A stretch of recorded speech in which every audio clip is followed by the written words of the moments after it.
guys, me again. Hey, chapter 3. It was Wednesday, which is tomorrow.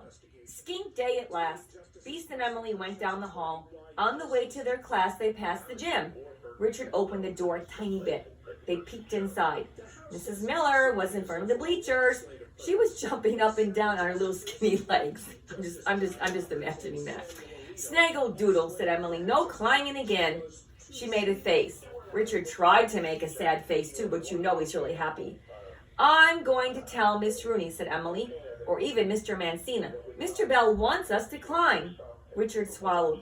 Maybe you better not. Hey, said Emily, here comes Wayne. Wayne was carrying the big fish tank. Next to him was Matthew Jackson. Matthew was carrying his own books under one arm. He had Wayne's under the other arm. He was holding 2 paper bag lunches with his teeth. Oh boy. Richard could see the tops of the lunch bags were wet from Matthew's mouth. He wondered if Wayne minded. They marched into the classroom. Richard tapped Emily on the shoulder. So here's Matthew helping Wayne get the skink tank. Remember I said to look up what a skink was? Well, it's a reptile. Give you that clue. He had to tell her not to ask about climbing. He'd say, what would he say? Maybe he could say his mother would be mad, but everyone was rushing back to the science table. Richard rushed back too. He grabbed a spot next to the tank. He stood right next to Emily. Hey, listen, Emily, he wanted to say. You better not. But before he could finish, the door opened. It was Mr. Mancina, the principal. He had a brown box in his hands. It's a skink, said Emily. Finally, we have a class pet. We've had fish a long time, said Wayne. Well, that doesn't count, Emily said. Everyone has fish. A skink is better. Everyone crowded around the table. Richard held onto the edge. He didn't want anyone to push him out of the way. Hey, Emily, don't tell, he tried to say again. But Mr. Mancina came to the back of the room. Excuse me, he said to Richard. Richard had to move over. He tried to squeeze between Timothy and Matthew. Matthew had wet the bed last night. He could kind of smell it. Richard held his fingers over his nose. He tried to breathe from his mouth. At the same time, he tried to get Emily's attention. Matthew looked at Richard. Richard made believe he was scratching his nose. Mr. Mancina put the box into the tank. Then he opened the top of the box. Everyone leaned over. Psst. Richard tried again to get Emily's attention. He wants so desperately to say to her, don't talk about the climbing. He's down at the bottom of the box, Matthew said. I can see some brownish, grayish, said Jason. Oh, here he comes, said Matthew.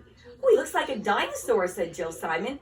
He's a lizard, said Miss Rooney. That means he is related to a snake.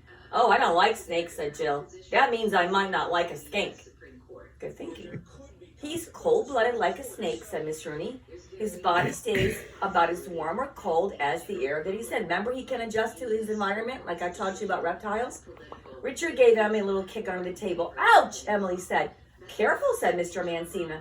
Ooh, he's a big one, said Wayne. Longer than my pencil. Maybe he's hungry, said Timothy. We could give him some of Drake and Harry's fish food, said Emily. Mr. Mancina shook his head. Nope, he eats crickets. Yuck, said Jill. He thinks they're delicious, said Mr. Mancina. He reached into his pocket, pulled out a small white box. Here, he told Jill, take these. Oh boy. Jill reached out. What? Skink dinner, said Mr. Mancina. Crickets. Yow, said Jill. She backed away from the table and Mr. Mancina dropped the box. You're standing on my foot, Matthew told Jill. I'm caving in. The black crickets scattered across the table. 4 people screamed. Richard opened his mouth. Emily, he said, but nothing would come out. Emily scooped up a cricket. What? The climbing. Don't. Oh, right, said Emily. Richard couldn't even finish the sentence. Hey, look at that guy go, Matthew yelled. Emily tapped Mr. Mancina on the arm. How come we can't climb? Climb? Richard leaned over the tank. He held his breath. The skink was looking at him. In the gym, said Emily. Mr. Bell was absent. Now Mrs. Miller won't let us climb the rope. Mr. Mancina started for the door. He winked at them. Better give a lesson on cricket catching, he told Miss Rooney. Then he went out into the hall. Oh my gosh, what does Jill Simon always do?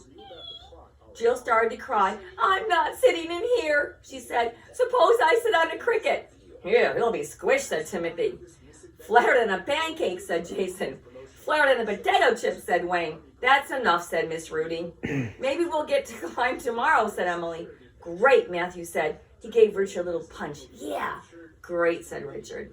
The skink opened its mouth. Its tongue darted back and forth at Richard. Richard darted his tongue back and forth, too. He's a brave guy, that skink, said Jason. Right, said Richard. The skink was still looking at him. Richard wondered if the skink knew he was afraid. He hoped not. He stepped back from the tank. The skink was still staring at him. Richard sighed. The skink knew. He was sure of it. So, boys and girls, we leave this chapter with crickets everywhere. Jill's having a fit as normal. Beast is desperately trying to get Emily's attention just to say, don't mention the rope, but too late because she did. She asked Mr. Mancina, who really didn't even pay attention. He just left the room. And Richard still was stuck with the situation. What do? Do I just, tell the truth that I'm afraid to climb the rope? Richard asked for help. Isn't that what friends do? But I think he's a little embarrassed because Jason has already been picking on him and Timothy. So, I don't know. Richard has a problem to think about. So, next time you see me, we'll be on chapter 4. Okay, guys. Shemir out.